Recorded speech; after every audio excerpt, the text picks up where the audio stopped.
మనం పట్నాల్లో ఎంత విలాసవంతమైన జీవితాన్ని గడుపుతున్నా, ఎంత డబ్బు సంపాదిస్తున్నా, ఏదో ఒక క్షణంలో మన ఊరు అలా గుర్తుకు రాగానే మనకే తెలియకుండా కళ్ళు చెమ్మగిల్లుతుంటాయి. మీలో ఎంతమంది మనస్ఫూర్తిగా మీ ఊరిని వదిలి ఆనందంగా ఉంటున్నారు చెప్పండి? అదేంటో గాని చదువు పూర్తయిన మరుసటి రోజు నుంచి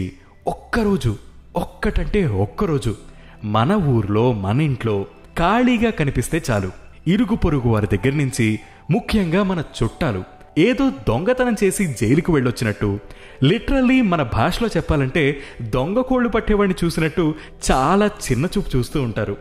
అదేంటో గాని ఎప్పుడూ మన ముఖం కూడా చూడని సొసైటీలోని పెద్ద మనుషులంతా అప్పుడే నిద్రలేస్తారు. మీ అబ్బాయిని అలా ఖాళీగా వదిలేకండి, పోనీ మా వాడు పెద్ద కంపెనీలో పనిచేస్తున్నాడు, వాడికి రికమెండ్ చేసి ఒక్కసారి మీ వాడితో మాట్లాడించమని చెప్తాను అంటూ ఆల్రెడీ భగ్గుమని రగులుతున్న అమ్మా నాన్న గుండెల్లో కిరసనాయిలు చల్లుతూ ఉంటారు. వాళ్ల ఫీలింగ్ ఏంటంటే ఏదో ఉచిత సలహాలు ఇస్తున్నామని బిల్డప్ ఇచ్చి పేరెంట్స్ దగ్గర మార్కులు కొట్టేయాలని. కానీ మన ఫీలింగ్స్ ఎవరు పట్టించుకుంటారు చెప్పండి? ఇంట్లో పేరెంట్స్ ఫోర్స్ వల్లో లేదా వాడు బాధపడతారనో మీలో ఎంతమంది మీ ఊరికి దూరంగా వచ్చి ఉద్యోగాలు చేస్తున్నారు చెప్పండి? అదంతా కాదండి, మన ఊరి చింత చెట్టిచ్చే చల్లని గాలి ఇక్కడ మూసిన గదిలో వేసిన ఇంపోర్టెడ్ ఏసీలు ఇవ్వగలవా? ఊరి స్నేహితులతో చెప్పే 10 నిమిషాల కబుర్లిచ్చే ఆనందాన్ని ఎంటర్టైన్మెంట్ అనే పేరుతో వేలకి వేలు ఖర్చు చేసి చీకటి గదుల్లో గంతులు వేసే ఆ పబ్బులు అందించగలవా? అమ్మ చేత్తో వండే కమ్మని భోజనమిచ్చే రుచి ముందు ఏ స్టార్ హోటల్లో సరితూగగలవు చెప్పండి?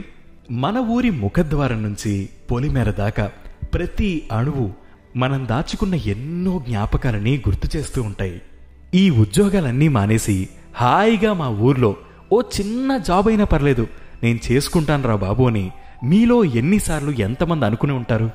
సుఖాల్లోని ఆనందమైనా, కష్టాల్లోని కన్నీళ్లైనా మనతో ముందుగా పంచుకొని నిస్వార్థంగా నిలబడేది మన ఊరి మనుషులే కదా. మీలో ఎంతమంది మీ ఊరిని, మీ ఊరి మనుషుల్ని బాగా మిస్ అవుతున్నారు? కింద కామెంట్ సెక్షన్లో మెన్షన్ చేయండి. ఇది ఇవాల్టి పాడ్కాస్ట్. మరొక ఎపిసోడ్లో మళ్ళీ కలుసుకుందాం. అంతవరకు సెలవు.